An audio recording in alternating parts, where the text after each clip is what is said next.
சுவாமியே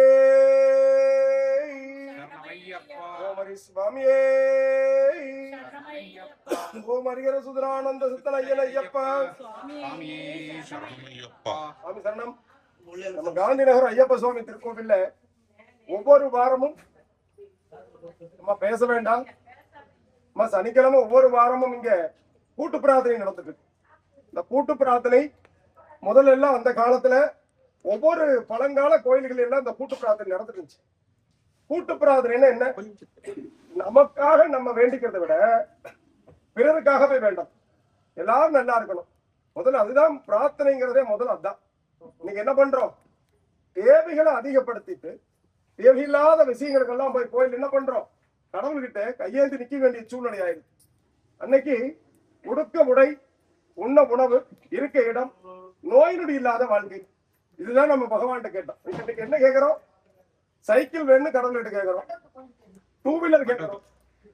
two wheeler எல்லாம் ஓட்டிட்டு சலிச்சு போய் ஒரு கார் இருந்தா பரவாயில்ல, பக்கத்து வீட்டுக்காரன் கார் வாங்கியிருக்கிறாங்கன்னு கேட்கிறோம். கடவுள்கிட்ட என்னென்ன கேட்கணும்னா ஆத்மார்த்தமா மூணே விஷயம் தான் கடவுள்கிட்ட கேட்கணும். நிம்மதியான வாழ்க்கை, எந்த இடத்துல போனாலும் நிம்மதியான வாழ்க்கை கேட்கணும். என்ன வேண்டுமோ, கல்யாணம் ஆகலிச்சா கல்யாணம் நல்லபடியா ஒரு மருமக அமையணும், இல்ல மருமகனா அமையணும்னு கேட்கலாம். கல்யாணம் ஆகிருச்சா, குழந்தை இல்லையா, பகவானே நீயே குழந்தையாக பிறக்கணும்னு பகவான்கிட்ட கேட்கலாம். உடம்பு சரியில்லையா, நோய் நொடி இல்லாத வாழ்க்கை. உலகத்திலேயே மிகப்பெரிய கோடீஸ்வரன் யாருன்னா நோய் நொடி இல்லாதவன் உலகத்திலேயே மிகப்பெரிய பணக்காரன். அந்த மாதிரி ஒரு வாழ்க்கையை கடவுள்கிட்ட கேட்கலாம். கணவன் மனைவிக்குள்ள அந்யோன்யத்தை கேட்கலாம். எப்ப போனாலும் கீரியும் பாம்பு மாதிரியே சண்டை போட்டுட்டு வீட்டுக்குள்ள போனோன்னே நம்ம நினைக்கிறோம் எங்க வீட்டுக்குள்ளதான் சண்டை நடக்குது. ஏன்னா கணவனுக்கு மனைவிக்கு தானே சண்டை நடக்குது. அதுல வேற யாரை பாதிக்க போகுது? குழந்தைகளை முதல்ல பாதிக்கும். வீட்டுக்காரரு மனைவி கணவன் சண்டை போட்டா குழந்தைகளை பாதிக்கும். கணவன் மனைவி சண்டை போட்டா மனைவியினுடைய அப்பா அம்மாவை சங்கடப்படுத்தும், கணவனுடைய அப்பா அம்மா சங்கடப்படுத்தும். இது எல்லாம் தான் கூட்டு பிரார்த்தனையில பகவான் என்ன கேட்கணும்னா நோய் நொடி இல்லாத வாழ்க்கை கொடு, மனசு நிம்மதி கொடு.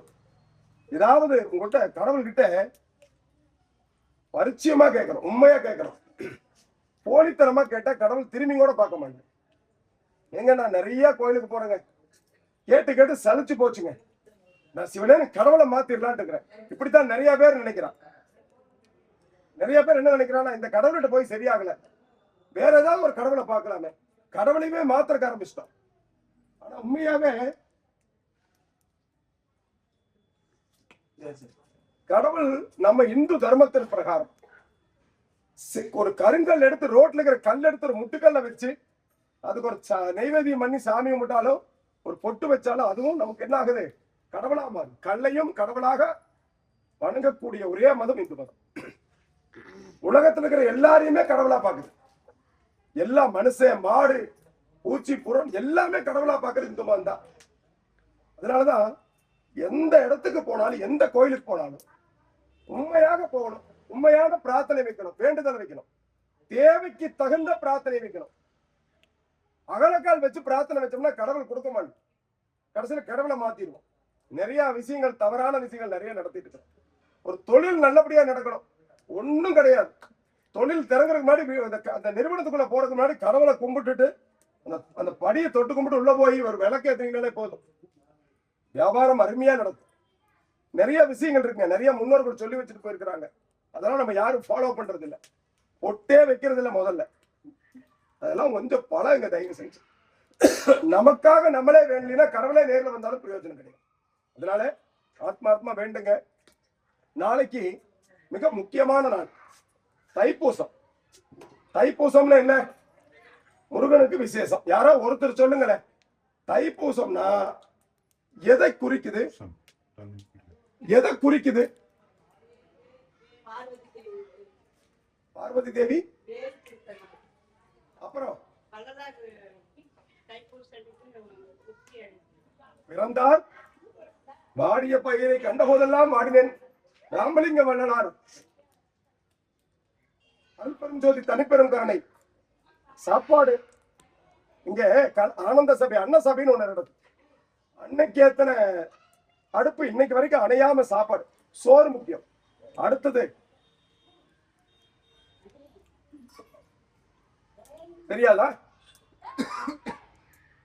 உலகத்திலேயே பெண்ணுக்கு சம உரிமை கொடுத்த நாள் இந்த நாள்.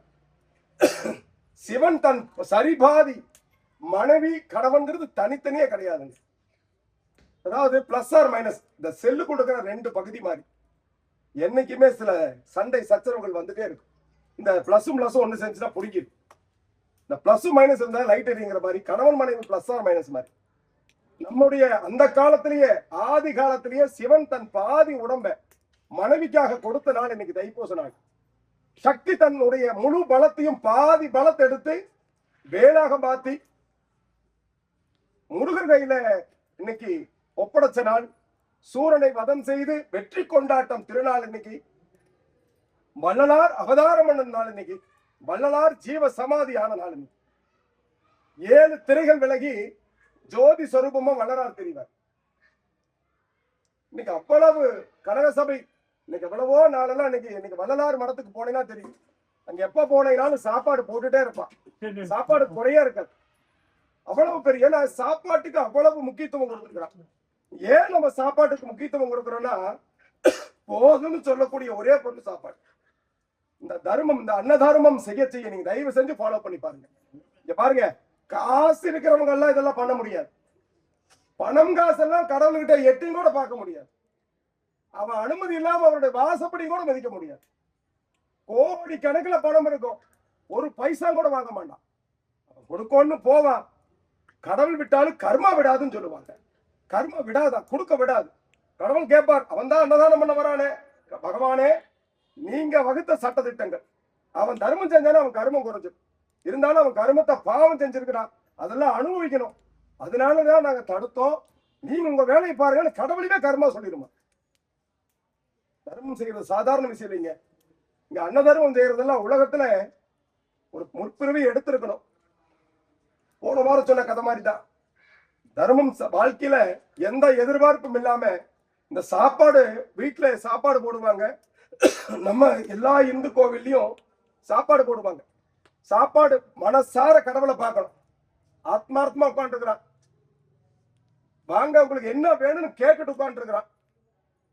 அவங்ககிட்ட போய் என்ன வேணுமோ கேட்டுட்டு மனசார கடவுளை பார்த்து வயிறார சாப்பிட்டு போறதுதான் இவ்வளவு தூரம் இந்த காந்திநகர் ஐயப்ப சுவாமி கோவில்ல 2020 இருந்து இன்னைக்கு வரைக்கும் எத்தனையோ இடர்பாடுகள்ல, கஷ்டங்கள்ல, எத்தனை ஏச்சு பேச்சுக்கள் வாங்கினாலும், எவ்வளவு கடினமான நேரத்திலையும் கூட இந்த அன்னதானம் மட்டும் நிக்க கூடாதுங்கிறதுக்காக தொடர்ந்து போயிட்டு. இந்த அன்னதானம் எப்படி நடக்குது? ஏதோ பணம் காசு இருக்கிறவங்க கொடுக்கறது நினைக்கிறது இல்லை. அந்த இடத்துல பொருட்கள் கொண்டு வந்து நம்பி கொண்டு வச்சு போட்டு போறான். எந்த நம்பிக்கையில? இங்க இருக்கிறவங்க மனுஷன் மேல இருக்கிற நம்பிக்கையிலையும் கடவுள் மேல இருக்கிற பக்தியிலையும் அந்த அன்னதான பொருளை இங்க கொண்டு வந்துடும். 1 கிலோ அரிசி கொடுத்தாலும் கூட அந்த மனசார வாங்கிக்கும். 1 கிலோ தக்காளி, 100 கிராம், 1 கிலோ உப்பு, பெருசா இல்லைங்க. கொடுக்கறதுக்கு மனசு வேணும். அப்படி கொடுக்கறதுக்கு மனசு இருந்தாலும் அவன் வாங்கறதுக்கு அவருடைய அருள் வேணும். அதனால ஆத்மார்த்தமா திருப்பணி கோவில்ல ஏதாவது ஒரு வேலை கிடைச்சதுனால், ஒரு திருப்பணி செய்யக்கூடிய வாய்ப்பு கிடைச்சால், தயவு செய்து உங்களை அறியாமையே முழு மனசோட ஈடுபடுத்திக் கொள்ளுங்க. உங்களுடைய கர்மம் கண்டிப்பாக குறையும். நம்ம ஏதாவது சொல்லுவாங்க, ஏதாவது போய் ஒரு பரிகாரம் பண்ணலாம், பெரிய ஹோமம் பண்ணலாம், சாமிக்கு போய் நிறைய அபிஷேகம் பண்ணலாம், அதனால உங்க கர்மம் தொலையாது. உங்க கர்மம் எப்ப தொலையும் தெரியுமா? எந்த எதிர்பார்ப்பும் இல்லாம யாராவதுக்கு இக்கட்டான சூழ்நிலையில போய் ஒரு உதவி செய்யும் போது, அவ அடி வயிற்றிலிருந்து இந்த மனசார வாழ்த்தும் போது உங்க கர்மம் குறையும். தயவு செஞ்சு ஃபாலோ பண்ணி பாருங்க. உங்களுக்கு பிடிக்கல, கஷ்டத்துல இருக்கிறான், உங்களை அவனை கண்டா பிடிக்காது, உங்க கண் எதிரில் அவன் கஷ்டத்துல இருக்கிறான் தெரியுது, யாரோ மூலியமாக கொண்டு உதவி செய்யுங்க. கண்டிப்பா உங்களுக்கு மோட்சம் கிடைக்கும். நம்ம தெரிஞ்சோ தெரியாமலையோ இந்த கலியுகத்துல தவறு செஞ்சுட்டே இருப்போம். தவறு செய்யாதவன் மனுஷனே கிடையாது. தவறுன்னு உணர்ந்துட்டு அதை தடுக்காதவன் இருக்கிறவன் மனுஷனே கிடையாது. அதனால நம்ம செய்யக்கூடிய தவறுகளை தாயாக தந்தையாக இருந்து அவர் தான் மன்னிக்கணும்னு அவர்கிட்ட வந்து மன்னிப்பு கேட்டுட்டோம்னா, தாய் உள்ள கடவுள் என்னைக்குமே, நீங்க எல்லா கடவுளையும் பாருங்க, ஒரு வேல் வச்சிருப்பார், சூளம் ஏதோ ஒன்று வச்சிருப்பார். ஆனா ஐயப்பன் மட்டும் எல்லாம் என்ன பேசுறா, நிராயுத பாணியா இருக்கிறோம்.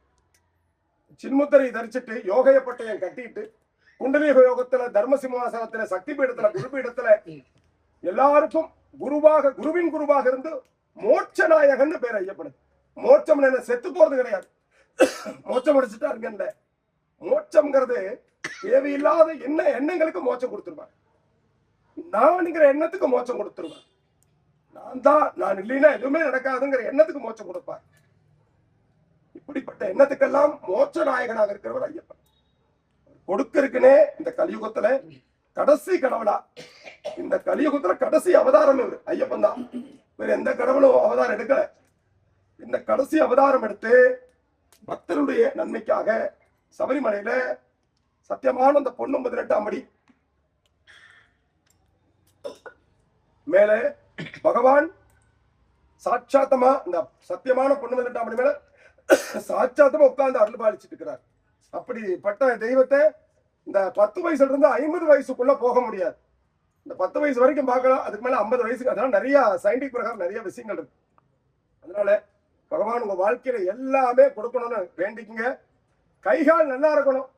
நொண்டிட்டு நடக்கிறவங்க, இரும்பிட்டு இருக்கிறவங்க, நிறைய பிரச்சனைகள் இருக்கிறவங்க எல்லாம் கடவுள்கிட்ட நிறைய வேண்டிக்கணும்.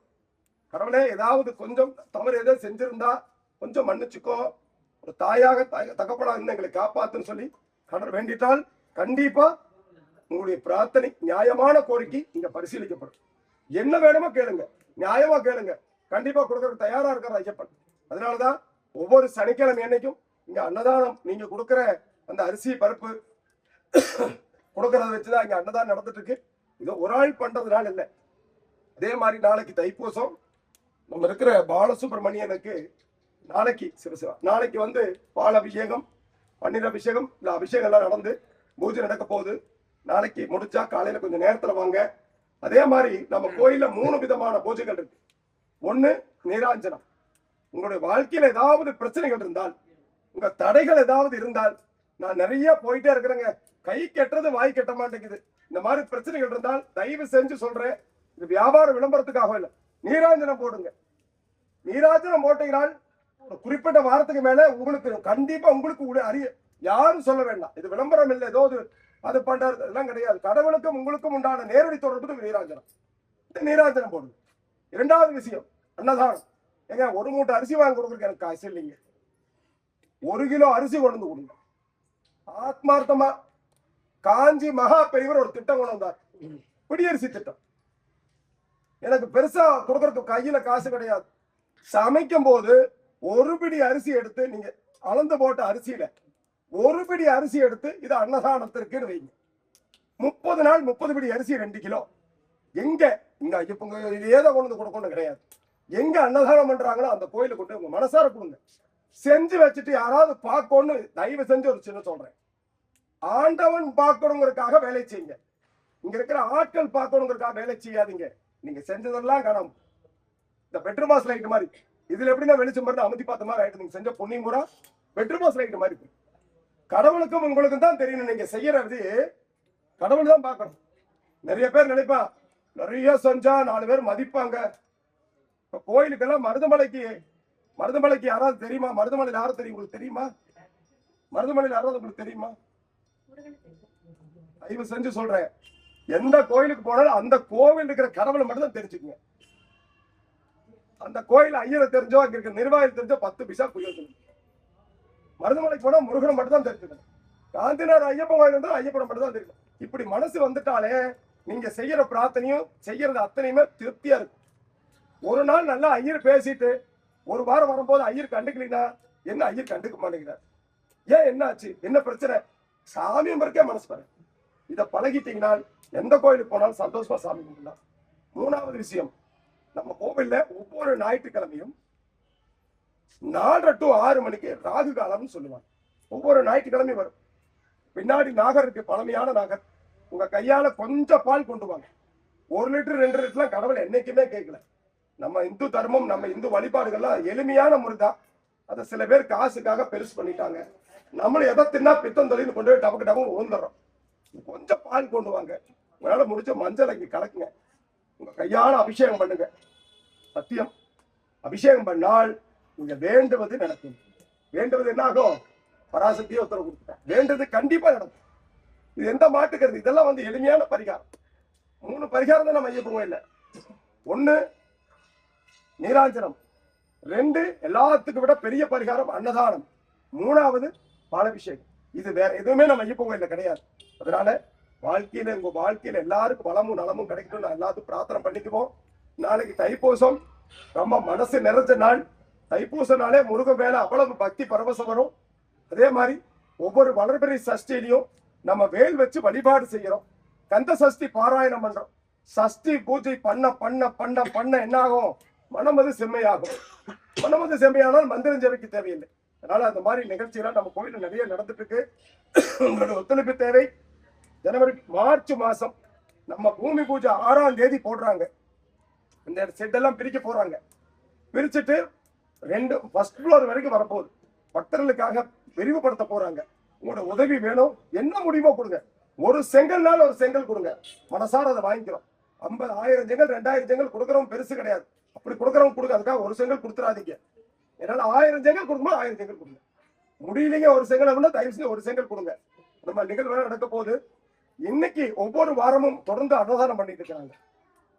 அதாவது ஜான்சன் பைக் லிப்ட் கம்பெனிக்காரங்க அவங்களுடைய அங்க இருக்கிற வேலை செய்யற நண்பர்கள்லாம் சேர்ந்து ஒவ்வொரு இடத்துல ஒரு 4 வருஷமா தொடர்ந்து அன்னதானம் பண்ணிட்டு இருக்கிறாங்க. அவங்க குடும்பம் நல்லா இருக்கணும்னு தயவு செஞ்சு பிரார்த்தனை பண்ணிக்கங்க. 2வது அட்லாண்டா ஐயப்பா சேவா சங்கம். அட்லாண்டா எங்க இருக்குன்னா அமெரிக்காவில் இருக்கு. நம்ம பண்ற பூஜையும் இங்க பண்ற அன்னதானமும் பார்த்துட்டு மாசம் மாசம் அவங்களும் அன்னதானத்துக்காக அவங்க பங்களிப்போட அட்லாண்டா ஐயப்பா சேவா சங்கத்துல இருந்து இங்க அன்னதானம் நடக்குது. அவங்க பக்தர்கள்லாம் அவங்களுடைய கடல் கடந்து செய்யறவங்களுடைய குடும்பமும் நல்லா இருக்கணும். ஏன்னா தர்மம் பண்றவங்க கொஞ்சம் இருந்தா தாங்க இந்த வேலைகள்லாம் நடக்கும். சரியா? அவங்க குடும்பம் நல்லா இருக்கணும்னு வேண்டிக்க. அதே மாதிரி இங்க நிறைய பேர் சொல்ல முடியாத பிரச்சனையில வந்திருப்பீங்க. நிறைய கோரிக்கைகள் இருக்கும். அவங்களுடைய கோரிக்கை நல்லபடியா நிறைவேறணும்னு பகவானை வேண்டிக்க. கூட்டு பிரார்த்தனை. கணவன் மனைவிக்குள்ள அந்யோன்யம் இருக்கணும். தொழில் நல்லபடியா நடக்கணும். குழந்தைக்கு நல்லபடியா படிக்கணும். கடன் பிரச்சனை, கழுத்து நெரிக்கிற கடன் பிரச்சனை கொஞ்சம் கொஞ்சமா தீரணும். நோய் நொடி இல்லாத வாழ்க்கை வேணும். கல்யாணம் ஆகாதவங்களுக்கு கல்யாணம் ஆகணும். குழந்தை இல்லாதவங்களுக்கு குழந்தை வரம் வேணும். வேலை செய்யற இடத்துல நிம்மதி வேணும். கடவுளே, இதெல்லாம் ஒரு தாயாக ஒரு தகப்பனாக எனக்கு கொடுன்னு சொல்லி பகவான்கிட்ட வேண்டிக்குங்க. இந்த கூட்டு பிரார்த்தனை நீங்க எல்லாரும் வேண்டிக்குங்க. இந்த பிரார்த்தனை நிறைவேறட்டும்னு பகவானை வேண்டிக்குவோம். சரணம் கூப்பிடலாம். சரணமையப்பா, சரணமையப்பா, சரணமையப்பா, சரணமையப்பா, சரணமையப்பா, சரணமையப்பா, சரணமையப்பா, சரணமையப்பா, சரணமையப்பா, சரணமையப்பா, சரணமையப்பா, சரணமையப்பா, சரணமையப்பா, சரணமையப்பா, சரணமையப்பா. ஓம் ஹரிஹர சுதனானந்த சித்தன் ஐயனையப்பா. முடிதல் வேண்டும், நல்லவே நன் வேண்டும், திண்ணிய நெஞ்சம் வேண்டும், தெளிந்த நலறி வேண்டும், பண்ணிய பாபம் எல்லாம் பரிதிமுன் பணியைப் போல நன்னிய நென்முன்னங்கட சிந்திடல் வேண்டும். அண்ணாய் அப்பா, நான் வேண்டுதல் கேட்டல் புரிதல் வேண்டும். ஆறுயிருக்கெல்லாம் அன்பு செய்யல் வேண்டும். எப்பாரும் எப்பதமும் எங்கடமும் சென்றேன் எந்த திருப்புகழை ஈடுபடல் வேண்டும். செப்பாத மேலடை மேல் சுத்த சிவமார்க்கம் திகழ்ந்தோங்க ஜோதி செலுத்தல் வேண்டும். தப்பேதும் நான் செய்தும் நீ பொறுத்தல் வேண்டும். தலைவான பிரியாதல் நீயும் வேண்டுமனே. சுவாமியே, சுவாமியே, சுவாமியே. ஓம் ஹரிஹர சுதனானந்த சித்தன் ஐயனையப்பா. ஒரு அன்பான வேண்டுகோள், தயவு செஞ்சு கேட்டு கும்பிட்டு கேட்டுக்கிறேன்.